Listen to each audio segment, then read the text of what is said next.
Tech isn't a relaxant, it's an accelerant. So here's a little secret. In a capitalist system that always demands increased speed, scale, and growth, technology is never used to increase your leisure time. It's always enlisted to speed up production and consumption and expand everything.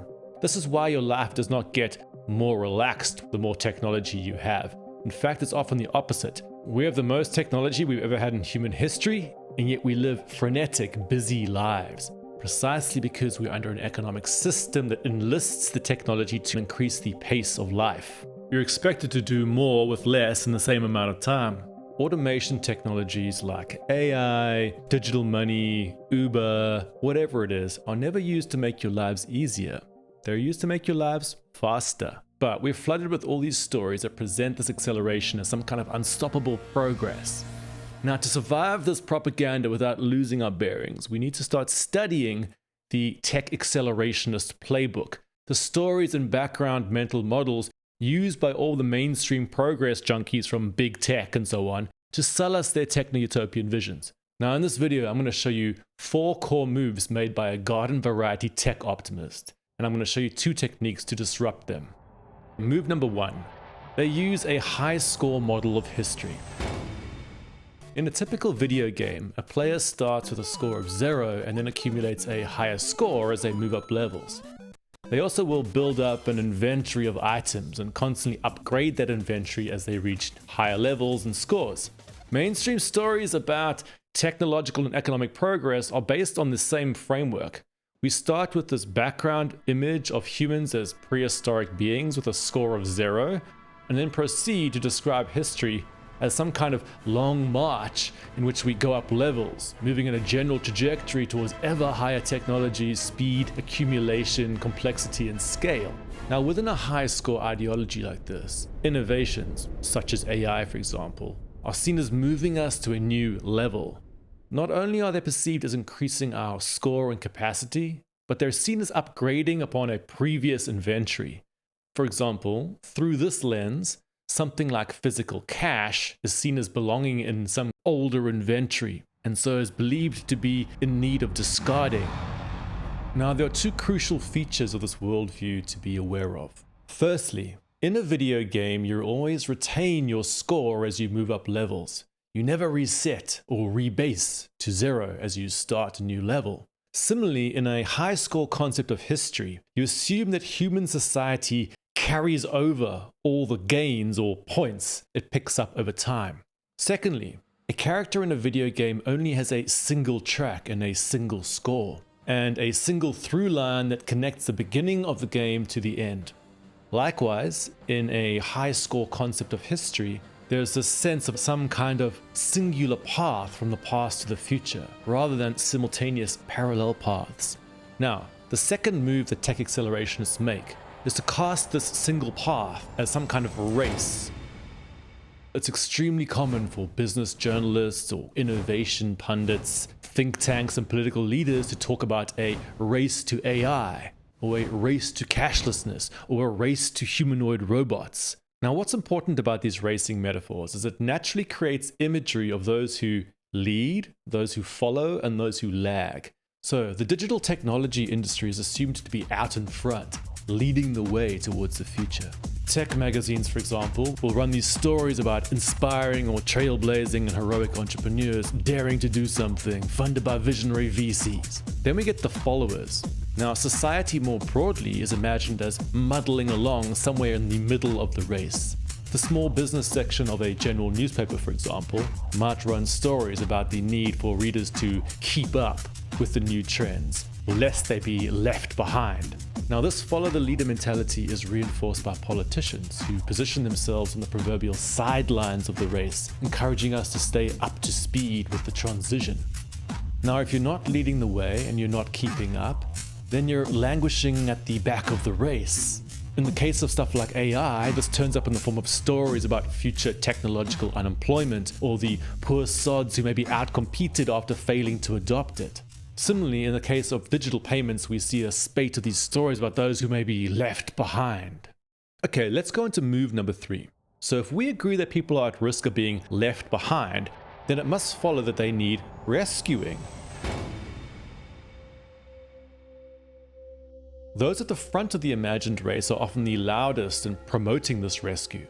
In the payments sector, for example, this will take the form of Visa, MasterCard, and fintech firms presenting themselves as eager to help through digital financial inclusion programs. For these firms, inclusion simply means onboarding new customers onto their platforms and increasing profits. But the sector is also ideologically primed to view its own interests as being in the interest of society more broadly. After all, they imagine themselves to be leading the way into the future. Now, this progress narrative and this inexorable feeling that accompanies it becomes entrenched as a kind of paradigm. Now, a paradigm is basically a subterranean framework for thinking, and it's often so deep that it goes unnoticed. And it governs what questions are considered to be valid to be asked about any particular issue. So, rather than reflecting seriously on the question of whether people might reject the direction of travel in our society, or reject the race, or reject the vision of the destination, well-meaning research communities will channel the paradigm through questions like, how can we enable an inclusive digital transition? They're not challenging the idea that we will inexorably move towards the interests of these big fintech companies and big tech companies. They're simply assuming that it will happen and then asking, how can we help that along? This is how even well-meaning social workers with no commercial interests in digitization can become champions for large financial and technology firms. For example, a whole range of civil society groups and NGOs have joined the Better Than Cash Alliance, which describes itself as a partnership of governments, companies, and international organizations that accelerates the transition from cash to responsible digital payments to advance the Sustainable Development Goals. The alliance is hosted within the UN Capital Development Fund and was funded by Visa, amongst others. Here's a Visa press release about it in 2012, noting that the alliance will help bring many of the world's 2.5 billion unbanked people into the financial mainstream by providing them with resources that are safer and more useful than physical cash. In other words, Visa's card payment systems. Okay, let's go into move number 4. Tech utopians will shame anyone who has any anxiety about this new technology as being a conservative or stuck in the past Luddite.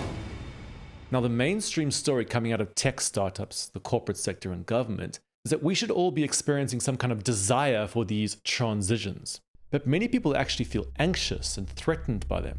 Here, for example, is some 2025 research from the Pew Research Center, which shows that in countries like the US, Italy, Australia, and Brazil, almost half of people are more concerned than excited by AI, with only around 10% of people in those countries being more excited than concerned by it. Within a high-score vision of history, that anxiety will be cast as conservative, in the small c sense of being frightened of change and refusing to progress to a new level. Now, this creates inner conflict in those anxious people because they've often also absorbed those dominant progress stories, and they've done so by osmosis. They simply sense that new tech is coming, whether they like it or not. Now, when their anxiety collides with this sense of impending inevitability, they start to feel like an old horse cart driver shaking their fists at passing cars. This has had a lot of political implications because it's also made people vulnerable to the so-called populist right. Because one strategy used by that political group is to prey upon this fear of looming digital overlords. People like Steve Bannon, for example, used the very legitimate fear people have around big tech to rally support for Trump, even though Trump has gone on to massively support the big tech sector. Trump, for example, is totally in bed with people like Larry Ellison, one of the world's richest men and also one of the biggest players in the AI race, who has previously openly called for AI surveillance be used to ensure that citizens be on their best behavior. So, now that we've seen these 4 moves used by technology evangelists, let's start deconstructing them. A good starting point is to reject the 2 assumptions found in the standard high-score vision of history.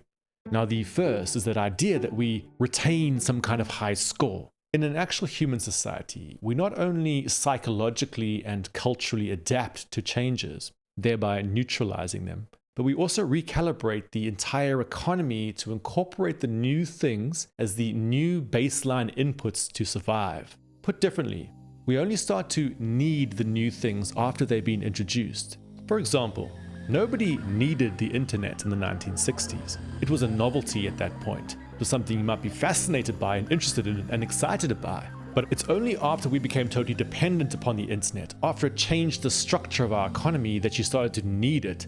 Now when you turn on the internet each day, you're not experiencing joy at seeing it there, but you will experience a terrible anxiety if it's not there.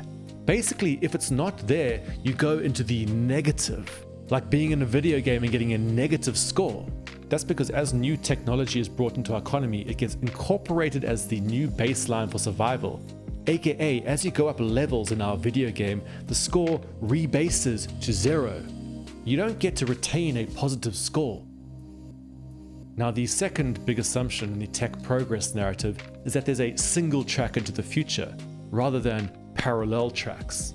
Now, in the standard high score ideology, older things are always seen as being behind you in the past, something that you can only see through the rearview mirror, rather than being something alongside you on a parallel track that can coexist simultaneously, like things moving in different lanes.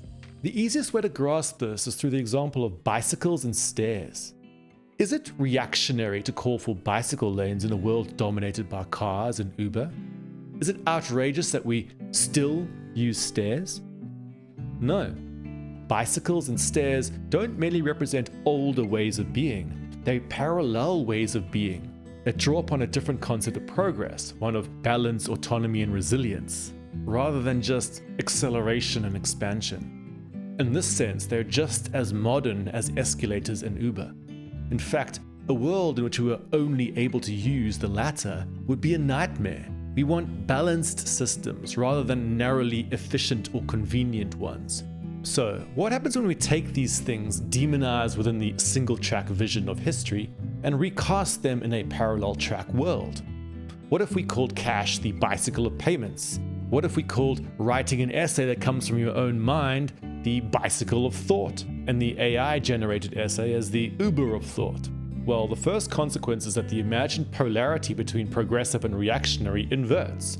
Because the true thing that's being held onto in the mainstream is the digital progress ideology, this unchanging idea that the only thing that human society should optimize for is ever increasing speed, automation, and corporate intermediation. From a parallel track perspective, digital ideology is a form of economic conservatism. It favors a concentration of power into big industries, big tech, big finance, and so on. So, rather than asking, how can we help people adapt to the digital transition, we might ask something like, how can we keep a good balance of power between these parallel tracks? Asking questions like that is a very good step towards making some true progress in this world. I hope this video has helped you to see past some of the ideology that you'll get in the tech sector. I'll be making some more videos like this in the future, so please do subscribe and hit that like button. Much love.